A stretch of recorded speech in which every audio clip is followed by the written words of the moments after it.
Hello everyone, welcome back to the channel. Hope you're doing well and fine, and in today's video I'll be showing you Novobanco Portugal online banking login error fix. So without wasting any time, let's just jump right on the video and make sure to watch this video till the end and follow the steps as well. Some of the common issues with Novobanco while login error fails is you don't have valid login credentials, you enter the credentials incorrectly, your digital banking access wasn't fully activated, and login attempts were blocked or due to needing updated info, the bank server or digital server platforms is temporarily down. In order to fix it, what you need to do is use correct login credentials. When you're logging in, make sure you use the correct addition number, enter your PIN carefully, use the virtual keyboard if Novobanco asks for it, and sometimes that matters. If Novobanco asks for codes for your matrix card, enter them correctly, and mistakes here will block access as well. The next is ensure your online banking is fully activated. If you never completed activation or lost access to your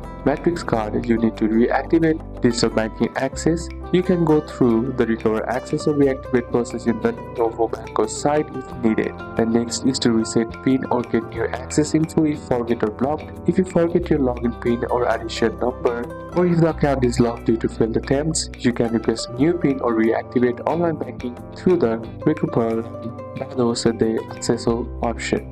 And always double check personal data. Novobanco requires your mobile number for SMS or verification and identity info to be up to date. If those are outdated, login or verification will fail. So these are a couple of steps that you can apply, and that's it for today's video, guys. Hope this video was useful to you. Leave a like if it did, comment down any questions that you have, and see you soon on the next one.